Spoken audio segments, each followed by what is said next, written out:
भक्तांच्यासाठी भगवंत सहज देह धारण करून पृथ्वीवर प्रकट होतो. मोठ्या प्रेमाने तो नाना प्रकारच्या देहांचे वेश घेतो. अशा त्या भगवंताला जे ओळखत नाहीत ते पुण्यहीन, वाईट, सद्भाव नसणारे व पापमय समजावे. प्रत्येक भक्तागणित भगवंताचा एक अवतार होतो. किंबहुना भगवंताच्या दर्शनाने इतर मार्ग आणि भक्तिमार्ग यामध्ये हाच प्रधान फरक समजावा. इतर मार्गामध्ये भगवंत आपल्या स्थानाहून खाली येण्याचा प्रश्नच पुढे येत नाही.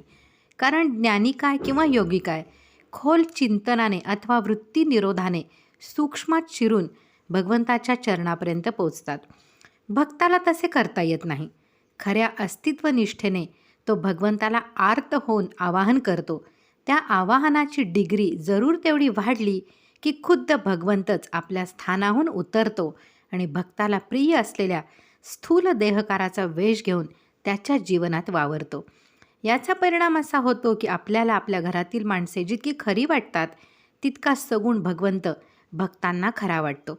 भगवंताच्या सतत सानिध्याचा अनुभव वर्णन करताना श्री समर्थ सांगतात की जेथे जावे तेथे राम समागमी, आता कासे आम्ही खंती करू ज्याची तो समागमेची, पाहता सुखाची घडी होय. भक्ताला लाभलेल्या अशा भगवंताच्या सानिध्यामध्ये त्याचे जीवन समाधानाने भरून जाते. समाधान मिळवण्याची ही सहज साध्य युक्ती आपल्यापाशी असताना माणसे तिचा उपयोग करीत नाहीत.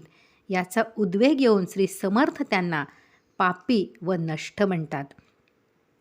जना कारणे देव लीळावतारी, बहुतापरी आदरे वेशधारी, तया नेणती ते जन पापरूपी, दुरात्मे महा नष्ट चांडाळ पापी. मनोबोध 126.